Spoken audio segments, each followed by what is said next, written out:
안녕하세요. 기업의 성장을 위한 알찬 정보를 제공하는 기업 비타민 GCC입니다. 대표님들, 사업계획서부터 IR 투자 제안서 작성, 어디서부터 어떻게 시작할지 막연하고 답답하시죠? 오늘은 비즈니스 분야의 기획, 보고서 등 실무 문서에 대한 기획, 그리고 프레젠테이션, 컨설팅까지 이지스토리 강신정 대표님을 모셨습니다. 네, 안녕하세요. 반갑습니다. 저는 강신정 강사입니다. 지난 13년 차 동안 이 기업이라든지 공기업, 공공기관의 비즈니스 라이팅, 문서 작성에 대해서 보고서, 기획서, 사업계획서, 제안서 다양한 영역으로 컨설팅과 강의를 진행하고 있는 강사입니다. 반갑습니다.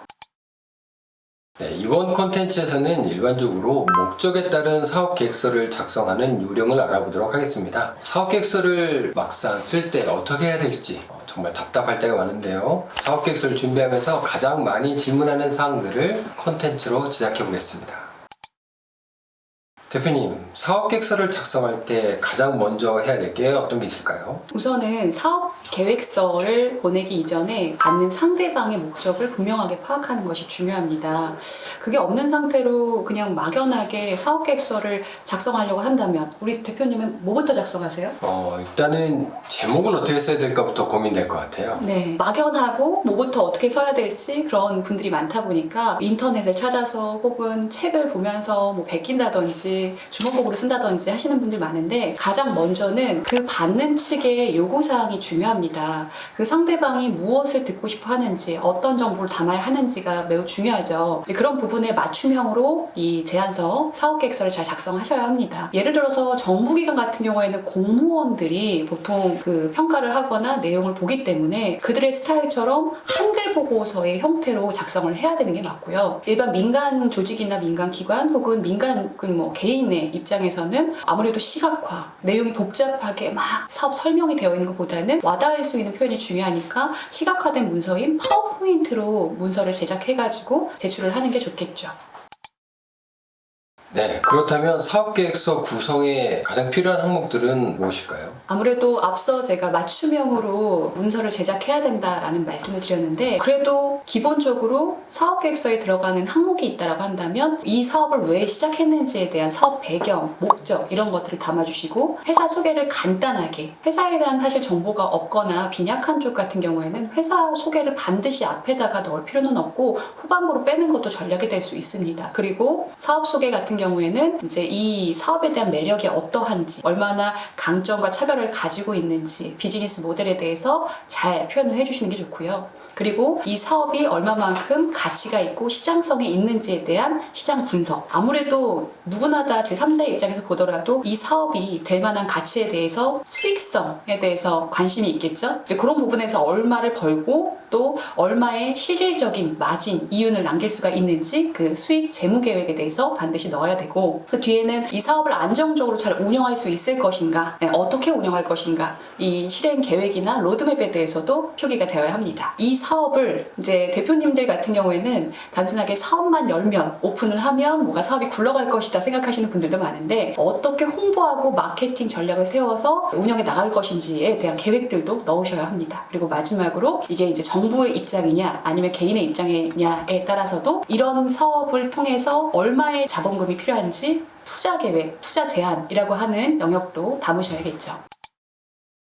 대상과 목적에 맞는 사업계획서가 필요하다는 말씀이신데요. 그렇다고 한다면 이러한 내용이 많은데 장수는 어느 정도가 적당할까요? 앞에 제가 말씀드렸던 이 사업계획서의 내용들을 다 담으려고 한다면은 사실 한 40장에서 50장 정도 구성이 되는 게 일반적으로 평균적으로 그렇게 담기는데요. 사실 이것도 개개인에 따라서, 상대 측에 따라서 너무 그냥 밑도 끝도 없이 40, 50장을 보내게 되면 부담스럽게 생각하는 조직들이나 기관들도 있습니다. 그렇기 때문에 상대의 요구사항에 맞춰서 핵심적으로, 개인의 입장이라고 한다면 핵심적으로 원한다 그러면 한 10장 이내로 추려가지고 그에 맞게 핵심적인 장표만 추려서 가져가시는 게 좋습니다. 혹은 여러분들이 그런 부분에 대한 발표 자료를 준비한다 라고 한다면, 발표는 보통 한 10분에서 길어야 요즘에는 발표도 잘 안 듣거든요. 최대 20분이라고 한다면 장표는 한 20장 이내로 준비하시고 그에 따른 Q&A도 적당하게 준비를 하셔야겠죠.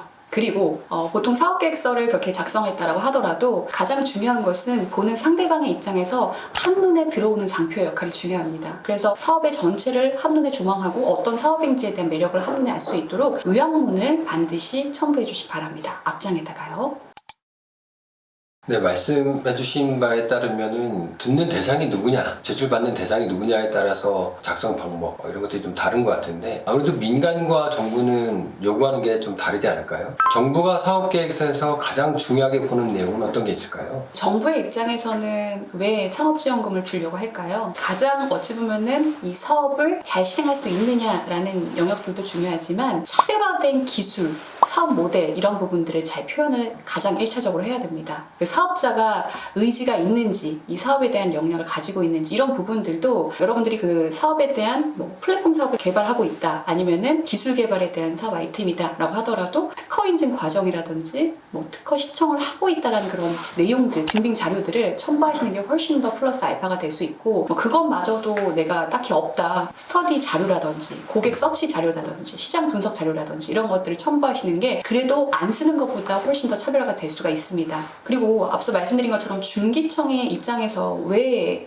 이렇게 지원금을 주려고 할까? 궁극적인 목적이라고 한다면 이 사업을 통해서 결국엔 일자리 창출, 공익 실현하는 게 가장 중요하다고 봅니다. 그래서 이 사업자가 이제 그런 부분에 대해서 강력한 의지가 있는지를 알아보기 위해서는 이제 사업에 대한 운영 계획 이런 것들에 대해서도 반드시 이제 어필을 하셔야 될 사항이고, 그리고 그 아이템이 또 실현 가능성이 있는지, 이 사람이 꾸준하게 이 사업에 대해서 운영할 계획을 확실하게 가지고 있는지에 대한 아까 말씀드렸던 그냥 판만 버려놓는다고 이게 사업이 굴러가는 게 아니기 때문에 홍보객이나 마케팅 전략 이런 부분들도 잘 표현이 돼야 합니다. 또 요즘에는 코로나 이슈로 인해서 내수 시장으로 뭔가 사업을 하기에는 참 부족한 부분도 많고 이미 전쟁터와 같은 그 시장이기 때문에 내수만 보기보다는 여러분들이 또 할 수 있다면은 내수 시장을 발판으로 해서 해외 시장 활로 개척이라고 하는 계획들도 잘 담아주시면 정말 이점이 될 수 있다라고 생각합니다. 네, 정부 입장에서는 아무래도 해외 진출을 하는 기업에게 더 관심을 갖게 될 것 같습니다.